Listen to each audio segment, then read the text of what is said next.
दक्ष अपना सामान लेकर सुबह सुबह ही देव आश्रम से निकल जाता है ताकि उसको कोई देखे ना, लेकिन बाहर आने के बाद उसे ये समझ में नहीं आता कि वो कहां से शुरू करें, क्योंकि देवग्रह बहुत ज्यादा बड़ा था।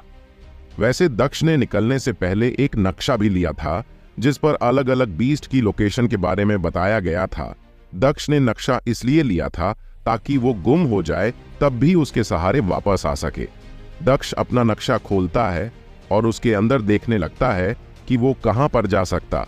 नक्शा 3 भागों में बांटा गया था, लाल, नारंगी और नीले रंग में।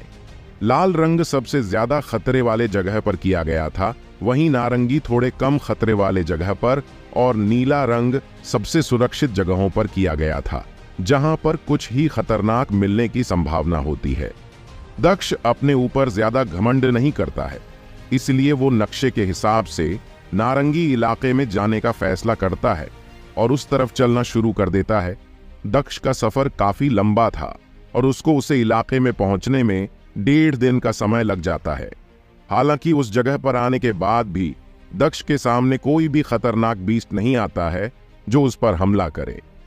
दक्ष आराम से चलता रहता है। फिर दक्ष को एक भालू जैसा बीस्ट नजर आता है जो 2 पंजों पर खड़े होकर पेड़ को खा रहा था। उस बीस्ट के दांत बाहर की तरफ निकले हुए थे और वो देखने में काफी बड़ा नजर आ रहा था। दक्ष सोचता है ये किस लेवल का बीस्ट हो सकता है, लेकिन उसे ये बताने वाला वहां पर कोई नहीं था। दक्ष के पास ये देखने का कि ये किस लेवल का है, उससे लड़ना ही होगा। फिर दक्ष अपने ड्रैगन को अपने कंधे से उठाकर एक पत्थर पर बिठाता है और अपना डेविल कवच पहन लेता है और उसके बाद अपनी जहरीली नागिन यानी अपनी तलवार को बुला लेता है। चलो देखते हैं कि मैं इसको हरा सकता हूं या नहीं। अगर मैं इसको हराने में ही फेल हो गया तो मेरे आगे जाने का कोई मतलब नहीं, दक्ष अंगड़ाई लेते हुए सोचता है और फिर उस भालू की तरफ जाने लगता है। ब्लैक ब्लड की प्रैक्टिस करने के बाद दक्ष का मन काफी ज्यादा शांत हो गया था, इसलिए उसको उसे भालू से जरा भी डर नहीं लग रहा था। जब वो भालू दक्ष को देखता है तो अपने आगे वाले पंजे नीचे करके चलते हुए उसकी तरफ आने लगता है। दक्ष उसको अपनी तरफ आते हुए देखकर भी अपनी जगह से नहीं हिलता है, क्योंकि उसे भालू से कोई भी खतरे वाली फीलिंग नहीं आ रही थी और इतने दिनों में दक्ष तलवार चलाने में कुछ हद तक तो अच्छा हो गया था। जब वो भालू दक्ष के पास आकर उस पर वार करने की कोशिश करता है तब दक्ष बस उसके पंजों के हमले से बचने की कोशिश ही करता है। दक्ष देखना चाहता था कि वो कितना तेज हो सकता है और वो उसके साथ कितनी देर लड़ सकता है। फिर दक्ष अपनी तलवार को घुमाता है और उस भालू के एक पैर पर वार कर देता है। तलवार के लगते ही वो भालू जोर से चिल्लाता है और गुस्से में दक्ष पर वार करने लगता है, लेकिन अब भी दक्ष वहां पर शांति से खड़े होकर उसके हर एक हमले से बचत जा रहा था और बीच बीच में कुछ हमले करते जा रहा था, जिससे उस भालू का शरीर खून से भरने लगा था और शायद तलवार के जहर के कारण उस भालू की स्पीड काफी ज्यादा धीरे हो गई थी। अब तो दक्ष को उसके हमले बिल्कुल भी खतरनाक नहीं लग रहे थे। दक्ष को ऐसा महसूस हो रहा था कि वो किसी कमजोर से लड़ रहा है। तभी वो भालू नीचे गिर जाता है और तड़पने लगता है। दक्ष उसको ज्यादा दर्द नहीं देना चाहता था, इसलिए वो उसको तुरंत ही मार देता है। भालू के मरने के बाद दक्ष उसका सीना चीरने लगता है। वैसे तो दक्ष को ये सारे काम करने में अच्छे नहीं लगते थे, लेकिन पता नहीं अब क्यों उसे ये सब काम करने में बिल्कुल भी फर्क नहीं पड़ रहा था। शायद ब्लैक ब्लड उसको मानसिक रूप से मजबूत बना रहा था ताकि वो ऐसे निर्णय लेने में कमजोर ना पड़े। कुछ देर सीना चीरने पर दक्ष को उसके अंदर एक मोटा काला क्रिस्टल मिल जाता है। फिर दक्ष उस क्रिस्टल को लेकर पीछे आता है। वहीं दूसरी ओर वो ड्रैगन उड़ता हुआ भालू की तरफ जाने लगता है और फिर वापस से अपना साइज बड़ा करने लगता है। देखते ही देखते वो ड्रैगन 3 फुट का नजर आने लगता है और इसी के साथ वो उस भालू को खाना शुरू कर देता है। वो इतनी तेजी से खा रहा था मानो कई सदियों से उसे खाने को भी ना दिया गया हो। दक्ष ने अपने कमरे में ड्रैगन को काफी कुछ खिलाने की कोशिश की थी, लेकिन उसने वहां पर कुछ नहीं खाया। लेकिन अब वो ऐसे खा रहा था जैसे उसे उसका पसंदीदा खाना मिल गया हो। दक्ष इसी बात से खुश था कि चलो, ये ड्रैगन अपनी मर्जी से अपना आकार छोटा या बड़ा तो कर सकता है। फिर दक्ष पीछे बैठकर उस क्रिस्टल को फोड़ देता है। क्रिस्टल के टूटते ही उसको अपने सिस्टम की तरफ से आवाज आती है, आपने एक लेवल 2 म्यूटेंट भालू को मार दिया है। आपको इसकी म्यूटेंट शोल हासिल हुई है। ये बस लेवल 2 का ही था, इसीलिए ये जल्दी मर गया। कोई बात नहीं, मुझे आगे भी काफी मौके मिलेंगे। फिर दक्ष उसके अंदर से वो गोलियां उठाकर एक एक करके उनको खा जाता है। आपने एक लेवल 2 म्यूटेंट गोली खाई है, आपने एक लेवल 2 म्यूटेंट गोली खाई है। दक्ष को ये आवाज 9 बार आती है। दक्ष अपने पहले शिकार से काफी ज्यादा खुश था। फिर दक्ष अपनी नई मिली म्यूटेंट शोल को देखने लगता है। जब दक्ष उसको देखता है तो वो एक 3 मुंह के खंजर जैसी नजर आ रही थी। वो थोड़ी भारी और लंबी थी और देखने में काले रंग का वो हथियार दक्ष को एक बार के लिए ठीक ही लगा। फिर जब दक्ष अपने ड्रैगन की तरफ देखता है तो उसने भी अपना खाना पूरी तरह से खत्म कर दिया था और फिर वो ड्रैगन वापस से छोटा होते हुए दक्ष के कंधे पर आ जाता है और कंधे पर आराम से बैठ जाता है। इस बार दक्ष को लगा था कि वो कुछ तो करेगा, लेकिन वो कुछ नहीं करता।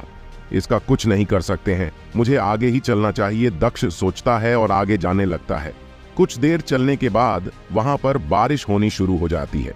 बारिश काफी ज्यादा तेज हो रही थी और दक्ष पूरी तरह से गीला हो जाता है। फिर दक्ष कहीं बारिश से बचने की जगह को ढूंढने लगता है। दक्ष इधर उधर देखता है। फिर उसे एक पहाड़ के नीचे एक गुफा नजर आती है और फिर दक्ष उस गुफा के अंदर चला जाता है। वो बारिश काफी देर तक होती रहती है, जिसके कारण वहां पर ठंड ज्यादा होने लगती है और दक्ष ठंड से बचने के लिए आग जलाने की सोचता है और गुफा के अंदर कुछ लकड़ियां ढूंढने लगता है और फिर उसको कुछ लकड़ी के टुकड़े मिल भी जाते हैं। दक्ष उनको एक एक करके इकट्ठा करके रखता है और जब दक्ष अपने बैग से माचिस निकलता है तो वो निराश हो जाता है, क्योंकि वो माचिस पानी की वजह से गीली हो गई थी और अब उसका जलना मुश्किल था और रात भी होने लगी थी। इसकी वजह से उस जगह की ठंड और भी ज्यादा होने वाली थी। दक्ष के पास और कोई रास्ता भी नहीं था आग जलाने का। तभी वो ड्रैगन दक्ष के कंधों से उड़ता हुआ उन लकड़ियों के पास जाता है और उनकी तरफ अपने मुंह से आग छोड़ने लगता है। देखते ही देखते वो लकड़ियों जलनी शुरू हो जाती है। शाबाश, तुझे लाने का कुछ तो फायदा हुआ, दक्ष अपने ड्रैगन से कहता है। आग जलाने के बाद भी ड्रैगन दक्ष के कंधों पर वापस नहीं आता। वो आग के पास ही बैठा रहता है। दक्ष को समझते देर नहीं लगती कि इसने वो आग अपने लिए जलाई है, ना कि उसके लिए। लेकिन दक्ष इस बात से खुश था कि उसने आग तो जला दी। वही एक बड़े से कमरे के अंदर एक आधा इंसान और आधा जानवर, जिनके ऊपर 5 सींग साफ नजर आ रहे थे, वो एक लड़के की तरफ जाता है। क्या आप तैयार हैं? वो उस लड़के से पूछता है। तभी वहां पर एक और आदमी आ जाता है, जिसको देखकर वो सींग वाला आदमी अपना सर नीचे कर लेता है। वीर, तुम्हारी ट्रेनिंग का समय हो गया है, तुमको जल्द से जल्द ताकतवर बनना है, तो ये सब सिखाना होगा। हमने यहाँ पर काफी सारे बीस्ट इकट्ठे किए हुए हैं और तुम उनसे एक एक करके लड़ोगे। पहले सबसे कमजोर, फिर उसके बाद ताकतवर, फिर उसे ताकतवर। ऐसे तुम अपनी ताकत को देखोगे, उनसे लड़ने पर तुम्हें काफी कुछ समझ आ जाएगा, वो आदमी कहता है। ठीक है, महामहिम में उनसे लड़ने के लिए तैयार हूं, वीर कहता है। वीर की बात सुनकर महामहिम अपने आदमी से पहले बीस्ट को लाने के लिए कहते हैं और देखते ही देखते एक सांड जैसा बीस्ट को 2 मानवर पकड़कर उसे ले आते हैं। जाओ और इसको मारो, महामहिम वीर से कहते हैं। वीर अपनी शक्तियों की हदों को देखना चाहता था, इसलिए वो उस बीस्ट पर जरा भी रहम नहीं करता और अपना हाथ उसकी तरफ करके उसे वहीं पर फोड़ देता है। उस बीस्ट के टुकड़े टुकड़े हो जाते हैं। नेक्स्ट, महामहिम कहते हैं। फिर वो एक और बीस्ट को बुलवाते हैं और इस बार भी वीर उसका वही हाल करता है।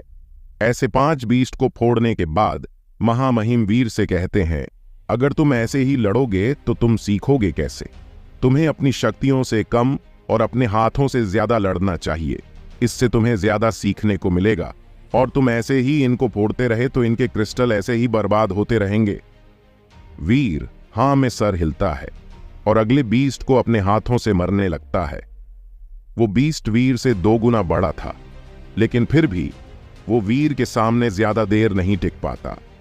वीर की शारीरिक ताकत भी काफी ज्यादा नजर आ रही थी। फिर काल अपने आदमियों से कहता है, इन कमजोर बीस्ट को लाना बंद करो और कुछ ताकतवर बीस्ट लेकर आओ, ताकि मैं वीर की असली ताकत का पता लगा सकूं। फिर वे आदमी जाते हैं और इस बार अपने साथ एक गोरिल्ला जैसा बीस्ट ले आते हैं। इस बीस्ट को 3 लोगों ने मिलकर पकड़ रखा था और वो बीस्ट देखने में काफी ज्यादा ताकतवर नजर भी आ रहा था। वीर उसको देखकर जरा भी नहीं डरता और उस पर अपने हाथों से वार करने लगता है। लेकिन इस बार वो बीस्ट वीर की ताकत से कुछ ज्यादा ही मजबूत था, इसलिए वीर के मुक्के उस बीस्ट को कुछ हद तक ही घायल कर पा रहे थे। तभी वो गोरिल्ला वीर पर वार करता है और वीर उड़ता हुआ दीवार से टकरा जाता है। वीर के मुंह से खून आने लगा था। वीर को उससे पर इतना गुस्सा आता है कि वो भूल जाता है कि उसे हाथों से लड़ना था, और वीर अपने दोनों हाथ उसकी तरफ आगे करता है और उसको हवा में उड़ा देता है और हवा में ही उसके कई टुकड़े करते हैं। इसी के साथ वो गोरिल्ला जैसा बीस्ट मर जाता है और इस बार उस बीस्ट का क्रिस्टल बर्बाद नहीं हुआ था, वो नीचे गिर जाता है।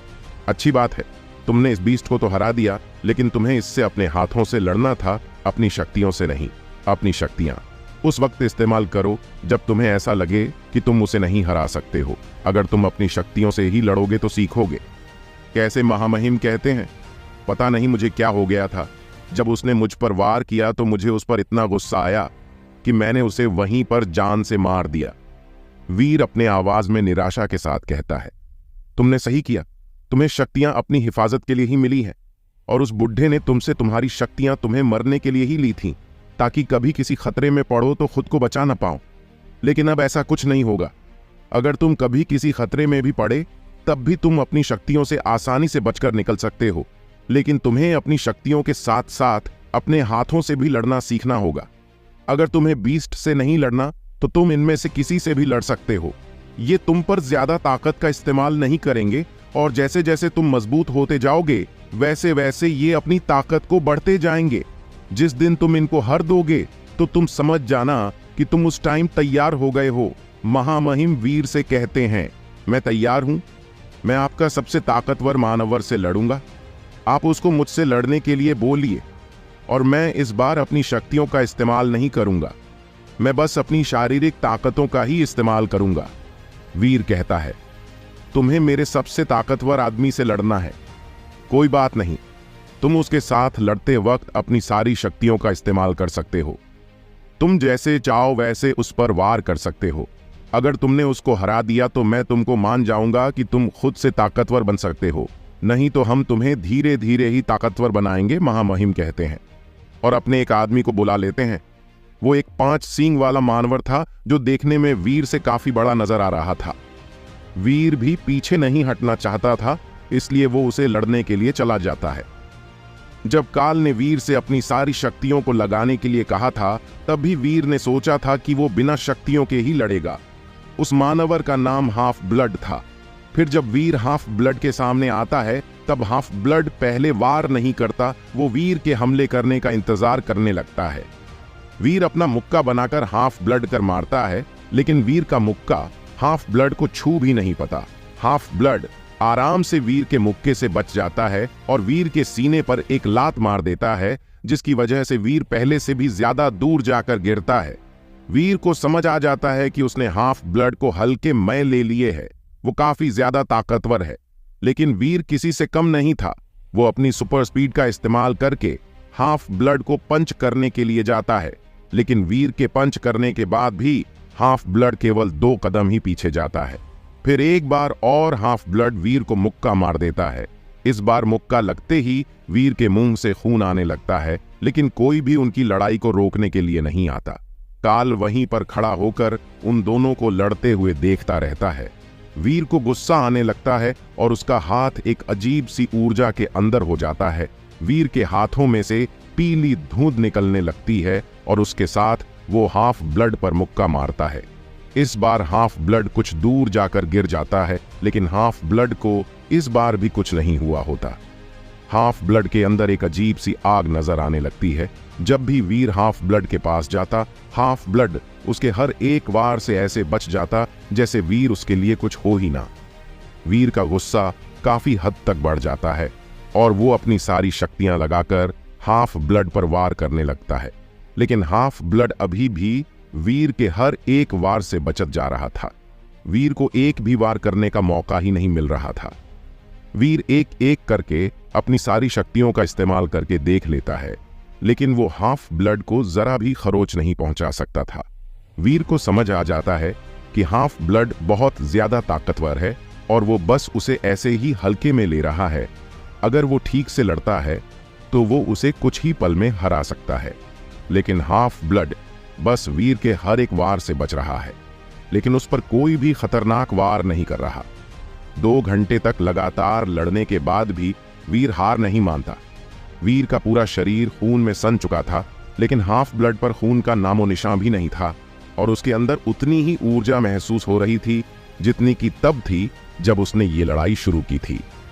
वीर इतनी देर से लड़ने की वजह से काफी हद तक थका हुआ नजर आने लगा था। फिर काल हाफ ब्लड को ये लड़ाई खत्म करने का इशारा करते हैं और उसके बाद हाफ ब्लड अपनी मुट्ठी बंद करता है और वीर की तरफ तेजी से एक मुक्का छोड़ देता है। वीर को उस वार से बचने का मौका ही नहीं मिलता और वीर सीधा जाकर दीवार के अंदर घुस जाता है। दीवार से लगने के बाद वीर बेहोश हो जाता है और कुछ घंटे के बाद जब वीर उठता है तो उसे पता चलता है कि वो ये लड़ाई हार चुका है। उसकी और हाफ ब्लड की ताकत में दिन रात का अंतर है। काल वीर के पास जाता है और उससे कहता है, तुम काफी ज्यादा ताकतवर हो, लेकिन तुम्हें सीखने की जरूरत है। अगर तुम्हें लड़ना और बचाना आता तो तुम ये लड़ाई जीत सकते थे, लेकिन तुम उसके वार से नहीं बच पाए। मैंने अपनी पूरी कोशिश की थी। मुझे भी लगता है कि मुझे सीखना चाहिए, वीर काल की तरफ देखते हुए कहता है। अगर तुमको सिखाना ही है तो तुम्हें हाफ ब्लड ही सिखाएगा और हर रोज कुछ समय तक तुम्हें हाफ ब्लड से लड़ना होगा। इससे तुम्हें लड़ने का एक्सपीरियंस मिलेगा जो आगे जाकर तुम्हारी काफी मदद करेगा। और रही बात बीस्ट से लड़ने की, उसकी चिंता तुम मत करो। हम अपने आदमी भेजकर उनकी क्रिस्टल ले आएंगे, तभी तुम अपने आप को शारीरिक रूप से मजबूत बना सको और उनसे तुम्हें काफी अच्छी शोल भी मिल जाएगी जो आगे जाकर तुम्हें लड़ने में मदद करेगी। काल कहता है, मुझे कोई हथियार चाहिए जिसको मैं चला सकूं। वीर काल से कहता है, ठीक है, हाफ ब्लड तलवार चलाने में काफी ज्यादा अच्छा है। वो तुम्हें हर रोज तलवार चलाने की ट्रेनिंग देगा। तुम्हें जब भी किसी चीज की जरूरत हो तो तुम मुझे आकार बता सकते हो, मैं तुम्हें वो चीज लाकर दूंगा। काल वीर की तरफ स्माइल करते हुए कहता है। काल की बातें सुनकर वीर भी मुस्कुराने लगता है और अपने घायल चेहरे के साथ उसकी तरफ देखता रहता है। अब शायद तुम्हें इलाज की जरूरत है, तुम काफी ज्यादा घायल हो गए हो। ये तुम्हें यहाँ के डॉक्टर के पास ले जाएगा और वो तुम्हें तुरंत ही ठीक कर देंगे। फिर तुम आराम करना, कल से तुम्हें और भी ज्यादा ट्रेनिंग करने की जरूरत है। वीर, हाँ, मैं सर हिलता है और उस आदमी के साथ चला जाता है। वीर के जाने के कुछ देर बाद एक मानवर भागता हुआ काल की तरफ जाता है और उससे कहता है, महामहिम, एक बुरी खबर है। काल उसकी तरफ देखा है और उसे बोलने का इशारा करता है। वो दूसरा रक्षक अभी भी जिंदा है और वो वापस आश्रम लौट आया है। ये कोई बुरी खबर नहीं है, ये तो हमारे लिए एक और मौका है। अगर वो भी हमारे साथ मिल जाता है तो हम और भी ज्यादा ताकतवर हो जाएंगे। अगर वो हमारे साथ आने से मना कर देता है तब हम उसको जान से मार देंगे, क्योंकि एक तो हमारे पास पहले ही है और दूसरा ना भी आए तो भी कोई दिक्कत नहीं होगी। तुम अपने आदमियों के साथ जाओ और उस दूसरे रक्षक के बारे में जितनी जानकारी इकट्ठी कर सकते हो कर लो। मैं कुछ दिनों बाद उसको लेने के लिए जाऊंगा। काल अपने चेहरे पर एक बड़ी सी स्माइल के साथ कहता है। जी महामहिम, वो आदमी कहता है और वहां से चला जाता है। उसके जाने के बाद हाफ ब्लड काल से कहता है, अगर वो दोनों साथ में होंगे तो कहीं हमारे लिए खतरा न बन जाए। तुमसे किसने कहा? मैं उनका साथ में रखूंगा। मुझे तो बस उनके अंदर की अच्छाई को खत्म करना है, बाकी वो खुद ही कर लेंगे। वीर धीरे धीरे बड़ा और गुस्से वाला बनता जा रहा है और वो इसी गुस्से की वजह से एक दिन दुनिया पर कहर ढाएगा। और रही बात दूसरे की, वो भी वक्त आने पर उसके जैसा बन जाएगा और मेरे इशारों पर किसी की भी जान लेने से पीछे नहीं हटेगा। अगले दिन सुबह होने पर बारिश भी बंद हो गई थी और एक अच्छी धूप के साथ दिन काफी सुंदर लग रहा था। दक्ष उस गुफा से बाहर आता है और उसका ड्रैगन भी उसके साथ जाता है। दक्ष ने अपना कवच पहन लिए और फिर अपना सफर शुरू कर दिया।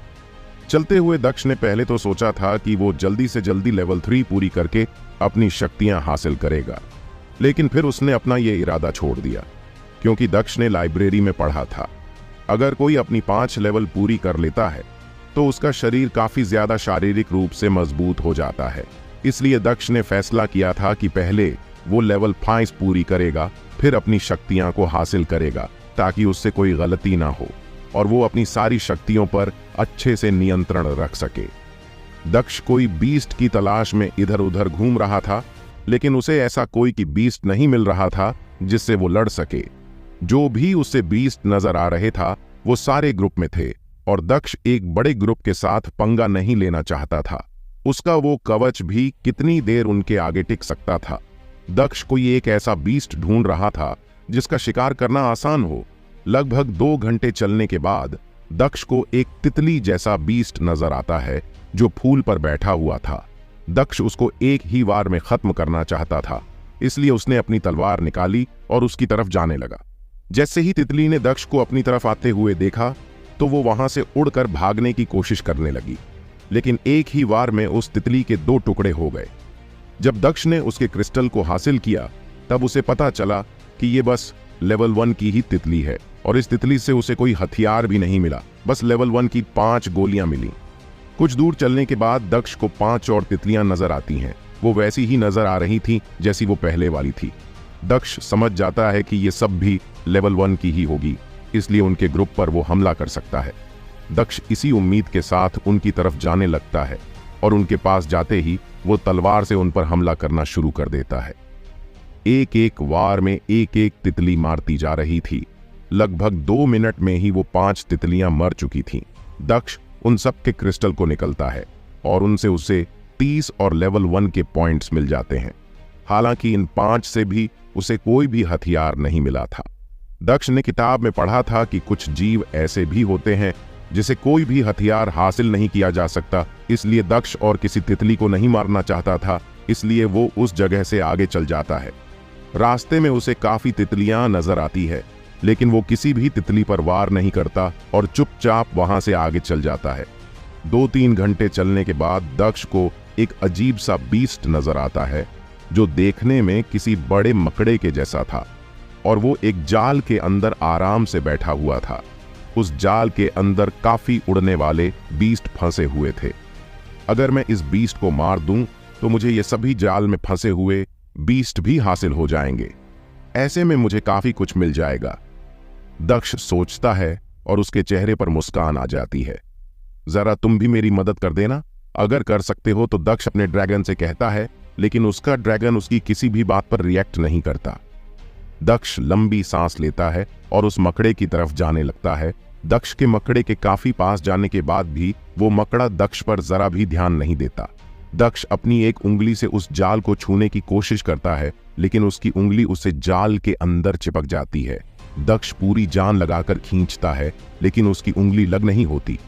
फिर दक्ष अपनी तलवार उठाता है और उस जाल को काटने लगता है, लेकिन जैसे ही दक्ष उस तलवार से वार करता है, उसकी तलवार भी जाल के अंदर फंसाने लगती है और कुछ ही हमले के बाद उसकी पूरी तलवार जाल में फंस जाती है। दक्ष खींचने की कोशिश करता है, लेकिन वो जल काफी बड़ा था, इसलिए धीरे धीरे दक्ष उस जाल के अंदर फंसता जा रहा था। वो मकड़ा दक्ष को देखता है और धीरे धीरे उसकी तरफ जाने लगता है। दक्ष उस बड़े मकड़े को अपनी तरफ आते हुए देखकर घबरा जाता है, क्योंकि वो इस वक्त कुछ भी नहीं कर सकता था। उसके हाथ पैर जाल के अंदर बुरी तरह से फंसे हुए थे। दक्ष अपनी 3 मुंह वाले खंजर बुलाता है ताकि वो उसे अपने आप को छुड़ा सके, लेकिन दक्ष की शायद आज किस्मत कुछ ज्यादा ही खराब थी, इसीलिए उसका खंजर तुरंत ही उसके हाथ से छूटकर जाल के अंदर फंस जाता है। जब दक्ष उसे वापस अपनी शोल के अंदर भेजने की कोशिश करता है, तब वो वापस भी नहीं जा पाता। उसे मकड़ी का जाल कुछ ज्यादा ही मजबूत नजर आ रहा था। मैंने क्यों इस मकड़ी पर वार करने की सोची? वो भी अकेले। इस मकड़ी का जाल देखकर मुझे लग रहा है ये जरूर लेवल 5 की डेविल मकड़ी होगी। इससे निपटना आसान नहीं होगा, और ये जिस तरह मेरी तरफ आ रही है, लगता है सबसे पहले ये मुझे ही खाएगी। यहाँ पर इतने बीस्ट है, उनमें से किसी को खा ले, दक्ष बोलता है। वो मकड़ी दक्ष के पास आते हुए रुक जाती है और अपने रास्ते में आने वाली एक बीस्ट को खाने लगती है। उस बीस्ट के बाद अगला नंबर सीधा दक्ष का था, इसलिए दक्ष को और भी ज्यादा डर लग रहा था, क्योंकि वो अपने आप को बचाने के लिए कुछ कर भी नहीं सकता था। वो मकड़ा उस बीस्ट को खत्म करने ही वाला था, तभी दक्ष के साथ कुछ ऐसा होता है जिस पर उसे विश्वास ही नहीं होता। जिस जाल में वो फंसा हुआ था और हर एक कोशिश करने के बाद भी वो जाल से नहीं छूट पा रहे था, वो जाल अचानक से अपने आप जलने लगता है। दक्ष की तलवार उस जाल से बाहर निकल जाती है और वक्त रहते दक्ष अपने तरफ आते हुए मकड़े पर वार करने में कामयाब हो जाता है। तलवार लगते ही वो मकड़ा पीछे हट जाता है। हालांकि तलवार से उस पर गहरा घाव तो नहीं आया था, लेकिन फिर भी उस मकड़े से काला खून आना शुरू हो गया था। दक्ष को पता था कि उसकी तलवार का जहर उसको कुछ हद तक कमजोर कर देगा और इतने में उसे वहां से बाहर निकलने का मौका मिल जाएगा। और देखते ही देखते वो आग दक्ष के आसपास के सारे जाल को जला देती है। दक्ष जल्दी से उस जाल से पीछे हटता है और देखता है कि वो आजाद कैसे हुआ। तब उसको हवा में उड़ता हुआ एक छोटा सा काला ड्रैगन नजर आता है। लव यू चैंपियन, आज तूने साबित कर दिया कि तू मेरे ही साथ है। एक बार मैं इस मकड़े को मार दूं, उसके बाद मैं तुझे तेरा इनाम दूंगा, दक्ष चिल्लाते हुए अपने ड्रैगन से कहता है। फिर दक्ष अपनी 3 मुंह वाले खंजर को उठता है और उस मकड़े के सर की ओर मार देता है। वो मकड़ा काफी तेज था। अपनी तरफ आते हुए खंजर को देखकर वो पीछे हट जाता है और खंजर की वार से अपने आप को बचा लेता है। जैसे ही उसका खंजर उस जाल में फंस जाता है, वैसे ही वो मकड़ा उस खंजर को अपने मुंह से उसे खाने लगता है और उस खंजर के कई टुकड़े कर देता है। अपने खंजर को ऐसे टूटा हुआ देख दक्ष को और भी ज्यादा गुस्सा आने लगता है। फिर दक्ष अपनी तलवार उठता है और उस मकड़े के जाल से बचत हुआ उस पर वार करने की कोशिश करता है, लेकिन उस मकड़े ने अपने चारों तरफ जाल ही जाल बिछा रखा था। अगर दक्ष उसके पास जाएगा तो वो जाल में फंस जाएगा और दक्ष दूर से भी उस पर कोई वार नहीं कर सकता था, क्योंकि उसके पास ऐसा कोई भी हथियार नहीं था जो उसे दूर से वार करने में मदद करे। फिर दक्ष अपने ड्रैगन से कहता है, सुनो चैंपियन, इसे जला दो ताकि वो मकड़ा नीचे गिर जाए। दक्ष की बात सुनकर चैंपियन अपने आप को बड़ा करने लगता है। अपने ड्रैगन को इस तरह बड़ा होते हुए देख दक्ष की खुशी का ठिकाना ही नहीं था।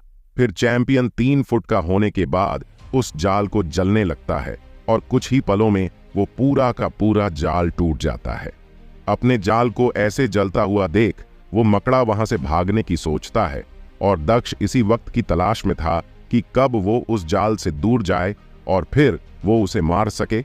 जैसे ही मकड़ा अपने जाल से कुछ दूरी पर जाता है, उसके सामने एक राक्षस जैसी आकृति आ जाती है जो देखने में पूरी तरह से काली नजर आ रहा था और उसके ऊपर हल्का लाल रंग के निशान खून जैसे नजर आ रहे थे, जिसने अपने हाथ में एक मोटी तलवार पकड़ी हुई थी।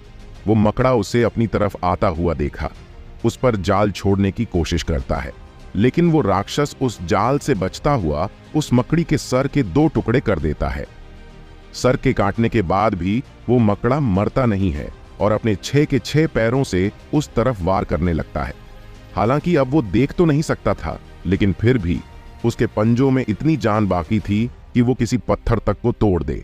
लेकिन ये सब उस राक्षस को डराने के लिए काफी नहीं था। वो राक्षस एक एक करके उसके सारे पैरों को काट देता है और अपनी तलवार उसके सीने में गड़ देता है। इसके बाद वो मकड़ा वहीं पर मर जाता है। वो काला दिखने वाला राक्षस वहीं पर नहीं रुकता और उन जाल में फंसे हुए सभी बीस्ट को एक एक करके मरता है। उस जाल के अंदर 10 से भी ज्यादा बीस्ट मौजूद थे। वो काला दिखने वाला राक्षस हर किसी गर्दन को काटते जा रहा था। उसी के साथ वहां पर खून ही खून नजर आने लगता है। वो सफेद रंग का जाल लाल रंग में बदल जाता है। सभी बेस्ट के मरने के बाद उस राक्षस का काला रंग धीरे धीरे गायब होने लगता है और अब वो एक आम से दिखने वाले लड़के में बदल जाता है। एक ड्रैगन उसके सर के गोल गोल चक्कर लगने लगता है, मानो वो के हुक्म का इंतजार कर रहा हो। वो लड़का उन बीस्ट की तरह जाता है और एक एक करके उन सभी को चीरने लगता है और उन सबके क्रिस्टल निकाल कर इकट्ठा कर लेता है। वहां पर 11 क्रिस्टल का ढेर नजर आने लगता है। मैंने कहा था कि मैं तुम्हें एक बड़ा इनाम दूंगा। मेरी जान बचाने के लिए तो तुम्हारा इनाम ये ही है कि तुम 11 की 11 बीस्ट को खा सकते हो। अपने मालिक के मुंह से इतना सुनते ही वो ड्रैगन जल्दी से उन सभी बेस्ट को देखता है और सबसे पहले उस मकड़े की तरफ जाता है और उसे खाना शुरू कर देता है। शायद उन सब में उसे वो मकड़ा ही सबसे ज्यादा पसंद आया होगा। चलो अब इन क्रिस्टल को खोलकर देखते हैं कि मुझे क्या क्या मिला है, दक्ष कहता है और सबसे पहले सबसे छोटे क्रिस्टल को एक पत्थर पर मारकर तोड़ देता है। आपने एक लेवल 2 म्यूटेंट काला बिच्छू मार दिया है, आपको इसकी शोल हासिल हुई है। जब दक्ष उसकी शोल को देखा है तो उसे पता चलता है कि वो एक भाला है जो पीछे से बिच्छू के डंक जैसा नजर आ रहा है और आगे से नुकीला है। उसके अंदर दक्ष को 5 गोलियां भी नजर आती हैं। फिर दक्ष उनको खा लेता है। और दूसरे क्रिस्टल को तोड़ देता है। 10 क्रिस्टल को तोड़ने के बाद दक्ष को उनमें से 5 शोल हासिल हुई थी। अब बस उसके पास उस मकड़े का एक क्रिस्टल बाकी रह गया था। दक्ष एक्साइटेड था उस क्रिस्टल को तोड़ने के लिए और फिर दक्ष मकड़े के क्रिस्टल को तोड़ देता है। आपने एक लेवल 5 डेविल मकड़े को मारा है, आपको इसकी शोल हासिल हुई है। दक्ष जल्दी से अपनी नई मिली शोल को बुलाता है और फिर दक्ष के हाथों में तो कुछ नहीं आता, लेकिन उसकी आंखों के अंदर लेंस आ जाते हैं जिससे उसकी आंखें लाल रंग में चमकने लगती हैं। दक्ष को समझ में नहीं आ रहा था कि ये शोल आखिर करती क्या है, लेकिन कुछ देर इसको देखने के बाद दक्ष समझ गया था कि इसको पहनने के बाद वो दूर की चीज भी साफ देख सकता है। हालांकि वो जितना सोच रहा था उतनी दूर तो नहीं देख पा रहा था। दक्ष को इतनी मेहनत करने के बाद ये शोल जरा भी पसंद नहीं आई थी। उसे दूर की चीजों से कोई मतलब नहीं था और वो जंगल में दूर की चीज भी क्या देखेगा, यही सोचकर दक्ष अपनी शोल को वापस भेज देता है और एक बार फिर दक्ष की आंखें वापस से नॉर्मल हो जाती हैं। दक्ष अपनी ड्रैगन की तरफ देखता है जिसने उस बड़े मकड़े को खाने के बाद उन बाकी के सभी बीस्ट को भी खत्म कर दिया था और अब वो देखने में 4 फुट का नजर आने लगा था। सभी को खत्म करने के बाद दक्ष का ड्रैगन वापस से छोटा होते हुए 5 इंच का हो जाता है और उड़ते हुए दक्ष की तरफ आने लगता है। हालांकि वो उसके कंधे तक नहीं जा पाता, उससे पहले ही एक हाथ उसको बीच में पकड़ देता है। वो हाथ किसी और का नहीं, दक्ष का ही था। दक्ष अपने ड्रैगन को पकड़कर उसे किस करने लगता है। आज जो उसके ड्रैगन है किया था वो उसे नहीं भूल सकता था। अगर उसका ड्रैगन उसके साथ नहीं होता तो वो उस मकड़े के हाथों कब का मर जाता। दक्ष इस बात से खुश था कि उस दिन उसे इनाम के लालच में आकर अपने ड्रैगन को नहीं भेजा और अब उसकी खूबियां देखने के बाद वो अपने ड्रैगन को किसी को भी नहीं देना चाहता था। अब मैं ऐसे ही शिकार करता जाऊंगा और तुम सबको खाता जाए और जल्दी से जल्दी बड़ा हो जाए ताकि आगे भी मेरी मदद कर सको। फिर दक्ष उसको अपने आप अपने कंधे पर बिठा देता है। वो ड्रैगन दक्ष के कंधों पर गोल गोल घूमता है और बैठ जाता है। दक्ष बस उसको देखकर मुस्कुराता रहता है। फिर दक्ष अपनी सिस्टम को देखने की सोचता है। उसने काफी गोलियां खाई थीं और उसे अपने अंदर काफी ज्यादा एनर्जी भी महसूस हो रही थी। इसलिए दक्ष अपनी सिस्टम को देखने लगता है और दक्ष की आंखों के सामने एक नीली स्क्रीन आ जाती है जिस पर लिखा हुआ होता है Daksh Sharma level 1 points, 44 out of 100 level 2 points, 36 out of 100 level 3 points, 28 out of 100 level 4 points, 10 out of 100 level 5 points, 25 out of 100 final level points, 10 out of 100 कोई शक्ति खुली नहीं है। दक्ष अपनी इस कामयाबी पर काफी खुश नजर आ रहा था क्योंकि उस पता था कि इतने कम टाइम में इतने पॉइंट्स हासिल करना किसी के लिए आसान नहीं है। दक्ष ने फैसला किया था कि वो वापस आश्रम जाने से पहले अपने लेवल 3 तक के पॉइंट्स पूरे कर ही देगा। दक्ष के लिए सबसे हैरानी वाली बात यह थी कि उसे हर तरह के बीस्ट मिल रहे थे, लेकिन थे सबसे कम लेवल 4 के ही बीस्ट मिल रहे थे। उसे लेवल 4 का एक ही बीस्ट मिला था, वो भी उस मकड़े की वजह से। अगर वो नहीं होता तो उसे वो भी नहीं मिलता। सच तो ये है कि उस मकड़े को मरने पर दक्ष को काफी कुछ हासिल हो गया था। फिर दक्ष नक्शा खोलता है और देखने लगता है कि अब उसको किस तरफ जाना चाहिए ताकि उसे कुछ और बीस्ट मिल जाए। दक्ष किसी भी लेवल 5 वाले से नहीं लड़ना चाहता था क्योंकि उसे पता चल गया था कि लेवल 5 वाले बहुत ज्यादा ताकतवर होते हैं और उनकी हर एक की अलग खूबी होती है। इस मकड़ी का जाल इतना मजबूत है कि वो कुछ भी नहीं कर पा रहा था। उसे कछुए का जबड़ा काफी ज्यादा तेज था और उस सांप का जहर जिसने एक फाइनल लेवल के ड्रैगन को नशे में कर दिया था। दक्ष ने फैसला किया था कि पहले वो अपनी 4 तक के सभी पॉइंट पूरे करेगा, फिर लेवल 5 के बीस्ट से लड़ने की सोचेगा। तब तक उसका ड्रैगन भी काफी बड़ा हो जाएगा। हालांकि छोटे बीस्ट को खाने पर ड्रैगन की हाइट में कोई फर्क नहीं आता था जितना उसे लेवल 5 के बीज के खाने से मिलती थी। और दक्ष को यह भी पता नहीं था कि उसे फाइनल लेवल के ड्रैगन को खाने पर इसकी हाइट कितनी बड़ी होगी, क्योंकि उस टाइम उस फल के दर्द के कारण दक्ष बेहोश हो गया था और अब ये देखने का उसके पास कोई रास्ता नहीं था क्योंकि वो किसी फाइनल लेवल के बीस्ट से लड़ने की सपने में भी नहीं सोच सकता था। उनकी ताकत कितनी ज्यादा होगी इस बात का अंदाजा वो नहीं लग पा रहा था। ड्रैगन ने अपनी पूरी ताकत लगाई होती तो काफी पहले वो जीत जाता और शायद दक्ष के हाथ उस टाइम कुछ भी ना लगता। चलो तो हम अब इन पहाड़ों की ओर चलते हैं। यहाँ से हमें काफी बीस्ट मिल जाएंगे जो हमें पॉइंट्स बढ़ाने में काफी मदद करेंगे। दक्ष अपने ड्रैगन को देखकर स्माइल करता है। उसका ड्रैगन इस वक्त ऐसे सो रहा था मानो उसे किसी की बात का कोई डर ही ना हो। दक्ष उसको सोने देता है और खुद चलने लगता है। वो जल्दी से जल्दी उन पहाड़ी इलाके में पहुंचाना चाहता था। रास्ते में वो कुछ बीस्ट का भी शिकार करने की सोचता है। वो एक पहाड़ी इलाके में जा रहा था जहां पर काफी बीस्ट होने की संभावना थी। रास्ते में दक्ष को कुछ लेवल 1 और लेवल 2 के बीस्ट मिलते हैं जिसको वो बड़ी ही आसानी से मार देता है। दक्ष को एक लेवल 2 कवच मिल जाता है जिसको वो जब चाहे तब पहन सकता है और कोई उसे ये पूछेगा भी नहीं कि उसको ये कहां से मिला, क्योंकि लेवल 2 के कवच बिल्कुल नॉर्मल होते हैं जो किसी के भी पास पा सकते हैं। इसलिए दक्ष ने सोचा जब भी वो अपनी टीम के साथ बाहर जाएगा तब वो इस कवच को पहनेगा ताकि उसे पर कोई शक न करे और सबके सामने यही दिखाएगा कि वो इतना मजबूत नहीं है कि किसी बड़े बीस्ट का सामना कर सके। ऐसे में बिना किसी की नजरों में आए वो मजबूत होता जाएगा। उसने लाइब्रेरी में काफी कुछ पढ़ा था जो उसके काफी काम भी आ रहा था। अपने इस सफर में उसे आश्रम से निकले हुए 15 दिन बीत चुके थे और इन 15 दिनों में उसे कोई भी इंसान नहीं मिला था। कुछ बीस्ट के अलावा वो सारी जगह खाली थी। दक्ष ने उम्मीद की थी कि रास्ते में उसे कोई इंसान जरूर मिलेगा, लेकिन इतना घूमने के बाद भी उसे वहां कोई नहीं मिला। वो पहाड़ी इलाका बिल्कुल सुनसान नजर आ रहा था। वहां दूर दूर तक ना तो कोई बेस्ट था और ना ही कोई और ऐसी चीज जिसको वो हासिल कर सके। इस पहाड़ी इलाके में आने का मेरा इरादा कहीं गलत तो नहीं हो गया? यहां पर तो ऐसी कोई चीज ही नहीं है जिसे मैं शिकार कर सकूं। मुझे यहां से कहीं और जाने की सोचना चाहिए। मेरे पास भी 1.5 महीने का और खाना बाकी है।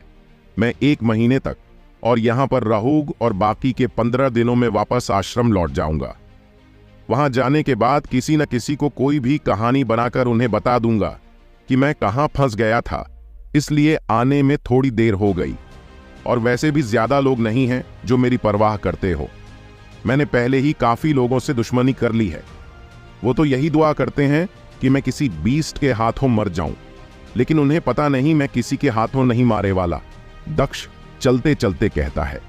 उस पहाड़ी इलाके पर आगे जाते जाते दक्ष को एक गुफा सी नजर आती है जो देखने में काफी गहरी नजर आ रही थी। जब दक्ष उस गुफा के अंदर जाता है तब उसे कुछ ऐसा नजर आता है जो उस गुफा के अंदर होना ही नहीं चाहिए था, लेकिन वो चीज उस गुफा के अंदर फिर भी थी। जब दक्ष उस गुफा के अंदर जाता है तो उसे वहां पर एक दरवाजा नजर आता है। वो एक मोटे लोहे का बना काला दरवाजा था जिस पर एक तरफ एक स्क्रीन बनी हुई थी और वो देखने में काफी ज्यादा मजबूत नजर आ रहा था। इस गुफा के अंदर ये दरवाजा क्या कर रहा है? दक्ष उस दरवाजे को छूते हुए बोलता है। दक्ष उसको खोलने की सोचता है और अपनी तलवार निकालकर उस पर वार करता है, लेकिन दक्ष की तलवार लगते ही उस पर चिंगारी के अलावा कुछ नहीं होता। उसे लोहे पर एक हल्का सा स्क्रैच भी नजर नहीं आता। वो दरवाजा इतना ज्यादा मजबूत नजर आ रहा था कि कोई भी उसे किसी भी चीज से तोड़ नहीं सकता था। फिर दक्ष देखता है कि उस दरवाजे के अंदर 3 छेद मौजूद है जहां पर चाबियां लगती होगी, लेकिन दक्ष ने ऐसा पहला दरवाजा नहीं देखा था कि जिसके अंदर 3 चाबी लगती हो। दक्ष इधर उधर देखता है लेकिन उसे वहां कहीं भी उनकी चाबी नहीं मिलती। दक्ष हर एक पत्थर को उठाकर देख लेता है लेकिन उसे वो चाबी नहीं मिलती। तभी दक्ष की नजर उस दरवाजे पर लगी स्क्रीन पर जाती है। दक्ष के स्क्रीन को छूते ही दक्ष का पूरा हाथ स्कैन होने लगता है और फिर वो स्क्रीन के अंदर एक AI रोबोट नजर आने लगता है। दक्ष उसको देख ही रहा होता है। तभी वो रोबोट दक्ष से कहता है, कैसे हो दक्ष? दक्ष उस रोबोट से अपना नाम सुनकर कंफ्यूज हो जाता है कि उसे उसका नाम कैसे पता। फिर दक्ष उसे पूछता है, क्या तुम मेरे बारे में जानते हो? मैं हर एक के बारे में जानता हूं जो भी यहां पर आता है। मैं उसके बारे में सब कुछ बता सकता हूं। वो रोबोट कहता है। अच्छा तो बताओ मेरे बारे में। दक्ष पूछता है। ठीक है, तुम सबसे अलग हो। तुम्हारा ये ड्रैगन एक स्पेशल गिफ्ट है। तुम्हारी किस्मत काफी बार अच्छी रही है जिसकी वजह से तुम्हें काफी कुछ हासिल हुआ है। फिर वो रोबोट दक्ष के बारे में काफी कुछ बताने लगता है। बस रुक जाओ, मुझे पता चल गया कि तुम मेरे बारे में काफी कुछ जानते हो, लेकिन अब ये बताओ कि तुम मेरे बारे में ये सब कैसे जानते हो? दक्ष उसे पूछता है, जब तुमने मुझे छुआ तो मैंने तुम्हें स्कैन कर लिया और तुम्हारे सारे दिमाग को भी पढ़ लिया, जिसकी वजह से मुझे तुम्हारी हर एक बात पता चल गई है, वो रोबोट कहता है। रोबोट की बात सुनने के बाद दक्ष काफी ज्यादा हैरान हो जाता है, क्योंकि ये पहली बार था कि कोई किसी की भी सारी की सारी याददाश्त पढ़ सकता था।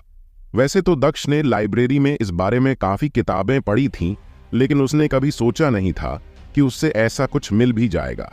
दक्ष ने उन किताबों में पढ़ा था कि कुछ ऐसी भी चीज है जिनके बारे में कोई नहीं जानता। इस देवग्रह पर काफी जगह की खोज नहीं हुई है और यहां पर काफी बार रहस्य से भरी चीज देखी गई है और उन चीजों के अंदर खजाना मिलने की संभावना सबसे ज्यादा होती है। दक्ष इस बात से खुश था कि उसे एक ऐसी ही रहस्यमय जगह मिल गई है जो उसे मालामाल बन सकती है। उसे दरवाजे के अंदर जाने की जरूरत है और उसे पक्का यकीन था कि उसको उस दरवाजे के अंदर कोई बड़ा ही इनाम मिलेगा जो उसे अपनी ताकत में बढ़ोतरी करने में काफी ज्यादा मदद करेगा। दक्ष उसे रोबोट से पूछता है, तो बताओ मैं ये दरवाजा कैसे खोल सकता हूं और इस दरवाजे के पीछे मुझे क्या मिल सकता है। दक्ष की बात सुनकर वो रोबोट एक पल भी नहीं रुकता और दक्ष को बताने लगता है कि उस दरवाजे को खोलने पर उसे क्या मिल सकता है। वो रोबोट बताता है कि इस दरवाजे के पीछे काफी रहस्यमयी चीजें मौजूद है, जिसमें कुछ भी हो सकता है और वो इस पूरे ग्रह की सबसे कीमती चीजों में से होंगे और इस दरवाजे को खोलना कोई बड़ी बात नहीं है। अगर तुम्हें हिम्मत है और तुम इसको खोलना चाहते हो तो तुम्हें बस कुछ चीज लानी होगी। मुझे क्या लानी होगी? दक्ष उसे पूछता है। तुमको इस दरवाजे को खोलने के लिए 3 चाबियां हासिल करनी होगी और उन्हें चाबी से ये दरवाजा खुलेगा। अगर कोई इतना ताकतवर हुआ कि इस दरवाजे को बिना चाबियां के खोलने की कोशिश करता है और इस दरवाजे को तोड़ देता है तो इसके अंदर की सभी चीज बर्बाद हो जाएगी। इसके साथ एक इतना बड़ा धमाका होगा जिसे आसपास की सभी चीज खत्म हो जाएगी, वो रोबोट कहता है। तो बताओ मैं ये चाबियां कैसे हासिल कर सकता हूं और मुझे ये कहां पर मिलेगी? दक्ष पूछता है। मैं उन तीनों चाबियां की लोकेशन तो नहीं जानता, लेकिन मैं उनमें से एक की ही बता सकता हूं, वो रोबोट कहता है। एक से मेरा क्या होगा? मुझे तो तीनों ही चाहिए, तभी तो दरवाजा खुलेगा। दक्ष रोबोट से कहता है। तुमने सही कहा कि दरवाजा केवल तीनों चाबियां से ही लगा, लेकिन अगर तुम पहले चाबी हासिल कर लेते हो तो उसके साथ ही तुमको दूसरी चाबी का पता अपने आप मिल जाएगा। हर एक चाबी के ऊपर दूसरे हिस्से का नाम लिखा हुआ है, लेकिन उनको हासिल करना तुम्हारे लिए आसान नहीं होगा, क्योंकि हर एक चाबी की रक्षा एक खतरनाक बीस्ट कर रहा है, वो रोबोट दक्ष को बताता है। दक्ष सोचता है, अगर ये चाबियां इतनी ही इंपॉर्टेंट है तो उनकी रक्षा करने वाले बीस्ट भी काफी ज्यादा खतरनाक होंगे। शायद उनमें से कोई फाइनल लेवल का भी हो सकता है। जैसे ही दक्ष के मन में एक फाइनल लेवल के बेस्ट से लड़ने का विचार आता है, उसकी शरीर में गूसे बम्प्स आने लगते हैं, क्योंकि उसे पहले ही पता है कि एक फाइनल लेवल वाले से लड़ना पागलपन होगा। दक्ष इतना पागल नहीं है कि वो किसी ऐसे से लड़ेगा जो उसको तुरंत ही मार दे। दक्ष लंबी सांस लेता है और उस रोबोट से पहले चाबी के बारे में पूछने लगता है। तुम्हें पहले चाबी के लिए काले रेगिस्तान में जाना होगा। उस रेगिस्तान के बीचों बीच एक पत्थर के नीचे तुम्हें पहले चाबी मिल जाएगी, लेकिन ध्यान रहे, पहले चाबी हासिल करना इतना आसान नहीं होगा, वो रोबोट कहता है। आसान क्यों नहीं होगा? अब जरा ये भी बता दो, दक्ष उससे पूछता है। शायद तुम पहले चाबी तक तो पहुंच जाओगे और क्या पता तुम पहले चाबी की रक्षा करने वाले बीस्ट को भी हराने में कामयाब हो जाओ, लेकिन चाबी 3 खतरों के साथ आती है और हर एक चाबी के साथ खतरा ज्यादा होता जाएगा। जितनी आसानी से तुम पहले चाबी हासिल कर लोगे, उतनी ही मुश्किल तुम्हें अगली चाबी में होगी, वो रोबोट दक्ष से कहता है। उस रोबोट की बात सुनकर दक्ष अपने चेहरे पर अपना हाथ फेरते हुए कहता है, तुम्हारे हिसाब से मैं उन चाबियां को बिना किसी बीस्ट से लड़े हासिल कर सकता हूं क्या? दक्ष अपने चेहरे पर स्माइल के साथ उसे कहता है। तुम शायद कोई सपना देख रहे हो। इस दरवाजे को खोलना इतना आसान नहीं है। आज तक किसी ने भी ऐसे दरवाजे को नहीं खोला है। जिस किसी को भी ऐसे दरवाजे मिले हैं, उनको चुनौती भी वैसी ही मिली है और शायद वो कभी दरवाजा को खोलने के लिए वापस ही नहीं आए। पहले ही वो सब किसी न किसी बीस्ट के हाथों मारे गए होंगे, इसलिए आज तक किसी को भी ये नहीं पता कि इस दरवाजे के पीछे क्या हो सकता है। और मैं तुमको एक बात और बता दूं, उससे तुम इस दरवाजे को खोल सको। ये दरवाजा अगर तुम खोल लेते हो तो तुम्हारे हाथ एक ऐसा खजाना लगेगा जिसके बाद तुम तुरंत ही सबसे ज्यादा ताकतवर बन जाओगे। तो फिर शायद कोई भी तुम्हें नहीं हर पाएगा, वो रोबोट कहता है। अच्छा बेटा, अब तुम मुझे लालच देने की कोशिश कर रहे हो ताकि मैं इस दरवाजे को खोलने के लिए उन बीस्ट से लड़ाई करूं और उनके हाथों मर जाऊं। लेकिन मैं इतना बेवकूफ नहीं हूं। तुम सोच रहे हो मैं ये दरवाजा खोलूंगा, लेकिन अभी नहीं। वक्त आने पर मैं उन तीनों चाबियां के साथ यहां पर आऊंगा और इस दरवाजे के पीछे जो कुछ भी होगा उसको मैं हासिल कर लूंगा। दक्ष मन ही मन में सोचता है और मुस्कुराने लगता है। अच्छा, तो मैं अभी चलता हूं। मुझे तुम्हारी बताई हुई पहले चाबी को लेने जाना है। जब मेरे पास वो तीनों चाबी हो जाएगी तब मैं यहां वापस आ जाऊंगा। तब तक तुम मेरा इंतजार करो और हर किसी को मत बताओ कि इसके पीछे कितना बड़ा खजाना छुपा हुआ है। दक्ष मुस्कुराते हुए उस रोबोट से कहता है, इस दरवाजे का राज बताना मेरा काम है। मुझे सबको बताना पड़ता है कि उनको इस दरवाजे की चाबी कहां मिल सकती है। जब भी कोई दरवाजे को खोलेगा तभी मेरा सिस्टम बंद होगा। वो रोबोट कहता है, ठीक है, तो तुम सबको बताते रहो। दक्ष कहता है और आखिरी बार उस दरवाजे को देखकर खुद गुफा से बाहर आ जाता है। अगर ये गुफा ऐसे ही रही तो कोई ना कोई इस गुफा के अंदर चला जाएगा और ये रोबोट उसको भी सब कुछ बता देगा। मैं कोई रिस्क नहीं ले सकता, मुझे कुछ करना होगा ताकि किसी को इस दरवाजे के बारे में पता ना चले। लेकिन मैं करूं तो करूं क्या? फिर दक्ष को उस गुफा के ऊपर बड़े बड़े पत्थर नजर आते हैं। फिर पत्थर को देखते ही उसके चेहरे पर फिर से मुस्कान आ जाती है। दक्ष गुफा के ऊपर जाता है और उन पत्थरों को नीचे गिरने लगता है और देखते ही देखते उस गुफा का गेट बंद हो जाता है। अब जब तक किसी को पता नहीं चलेगा कि इसके पीछे क्या है, तब तक कोई भी इन पत्थरों को नहीं हटाएगा और ये जगह सुरक्षित रहेगी। दक्ष ऐसा इसलिए करना चाहता था ताकि और कोई इस दरवाजे के लालच में आकर अपनी जान ना दे। पता नहीं इससे पहले कितने लोगों ने इस खजाने के चक्कर में अपनी जान भी होगी। दक्ष गुफा के गेट पत्थरों से बंद करके काफी खुश नजर आ रहा था। वो नहीं चाहता था कि उससे पहले कोई भी इस रहस्यमयी दरवाजे को खोले। अगर इससे पहले किसी ने उसे दरवाजे को खोल दिया और सबको पता चल गया कि इन दरवाजों के पीछे क्या हो सकता है, तो सभी के सभी अपनी टीम बनाकर इन दरवाजों की चाबी ढूंढने लगेंगे। और फिलहाल के लिए दक्ष के पास कोई टीम नहीं थी जो उसकी मदद कर सके। उसे ये काम अकेले ही करना था। तो तुम उठ गए? दक्ष अपने ड्रैगन को देखते हुए कहता है। ड्रैगन उसकी किसी भी बातों का कोई जवाब नहीं देता और इधर उधर देखने लगता है। चलो, तुमको भूख लगी होगी, तुम्हारे खाने पीने का इंतजाम करते हैं, दक्ष अपने ड्रैगन से कहता है। और इस बार ड्रैगन दक्ष की बातों से खुश नजर आ रहा था। फिर दक्ष उन पहाड़ी इलाकों में घूमने लगता है। सारे इलाके में उसे ऐसे बीस्ट नहीं मिलते जिसे वो आसानी से लड़ सकता हो। तभी दक्ष को एक अजीब बीस्ट देखता है। एक कनखजूरा जैसा बेस्ट तेजी से एक पत्थर को लेकर जा रहा था। दक्ष को समझ में नहीं आता कि वो उस पत्थर के साथ क्या करने की कोशिश कर रहा है। वो कनखजूरा किसी बस के जैसा था। उसके सैकड़ों पर एक साथ चल रहे थे और उस पत्थर को अपने साथ लेकर जा रहे थे। दक्ष कुछ देर उसका पीछा करने की सोचता है ताकि उसे कुछ मिल सके, लेकिन जब उसे पत्थर का मतलब समझ में आता है तब वो निराश हो जाता है। वो कनखजूरा जैसा बेस्ट उन पत्थरों को बस इकट्ठा कर रहा था ताकि वो उनको आराम से खा सके। अब ये क्या बात हुई? इसे ये पत्थर ही खाने के तो वहीं पर ही खा लेता। यहां पर लाकर खाने की क्या जरूरत थी? मेरा इतना समय बर्बाद कर दिया। अब तो मुझे इसके बदले कुछ तो चाहिए ही चाहिए। फिर दक्ष की आंखें बड़ी बड़ी हो जाती हैं क्योंकि उन पत्थरों के बीच एक चमकीला पत्थर पड़ा हुआ था और वो कनखजूरा जैसा उसे पत्थर को खाने के लिए उठा लेता है। ये तो मुझे सोने का पत्थर लग रहा है। अगर ये मुझे मिल जाए तो मैं इसको बेचकर काफी ज्यादा अमीर हो सकता हूं। ये इतना बड़ा पत्थर मुझे रातों रात पृथ्वी पर अमीर बन सकता है। फिर दक्ष की खुशी एक ही पल में खत्म होने लगती है क्योंकि वो कनखजूरे जैसा बेस्ट सबसे पहले इस पत्थर को खाने लगता है।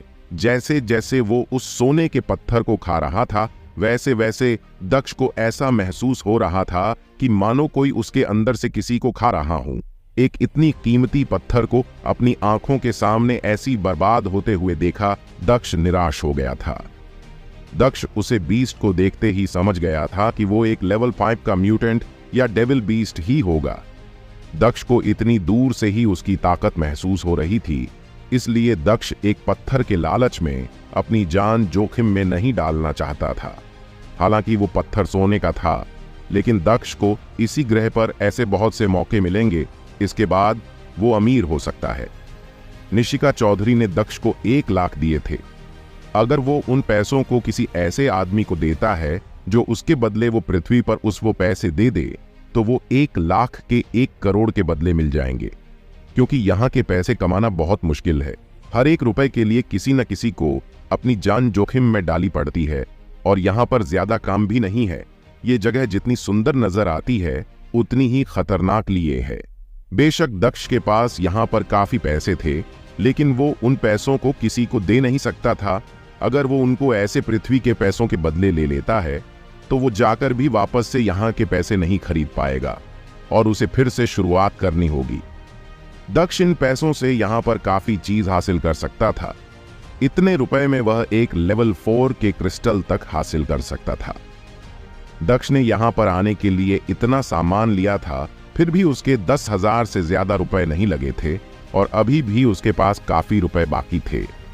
तभी अचानक से उस सोने के पत्थर में से एक चीज नीचे गिरती है, जिसको देखने के बाद दक्ष और भी ज्यादा हैरान हो जाता है, क्योंकि उस पत्थर में से एक खंजर नीचे गिरा था जो देखने में सोने जैसा था। दक्ष को उस रोबोट की बात याद आती है कि ऐसी काफी रहस्य से भरी चीज है जो बहुत ज्यादा ताकतवर है। दक्ष के मन में उसे खंजर को हासिल करने की तमन्ना जाग उठती है और अब उस बीस्ट से नहीं डरने वाला था।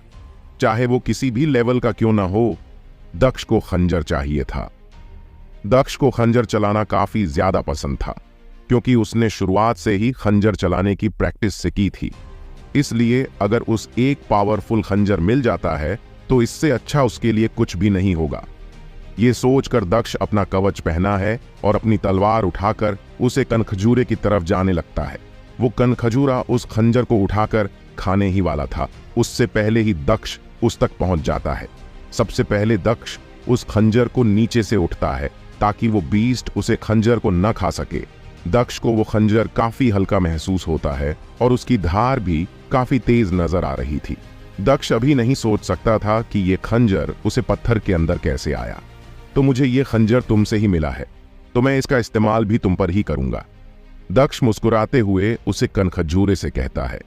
फिर दक्ष उसे अंजार की ताकत देखने के लिए उसे कनखजूरे के पैरों पर वार करने लगता है।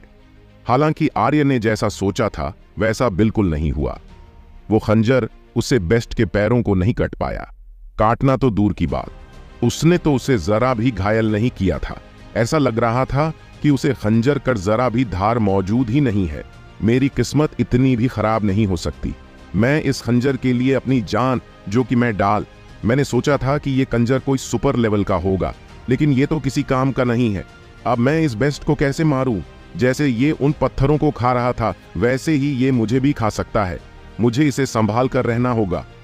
फिर दक्ष उसे खंजर को अपने बैग में लगता है और अपनी तलवार उठा लेता है। हालांकि जब वो उसे तलवार से उसे कनखजूरे पे पैरों पर वार करता है, तो एक मेटल के मेटल से टकराने की आवाज उसे पूरी जगह पर गूंजने लगती है और एक चिंगारी के साथ आसपास की जगह भी खराब हो जाती है। दक्ष उसे तलवार की कंपनी के कारण दूर जाकर गिर जाता है और दक्ष के मुंह से खून भी आने लगता है।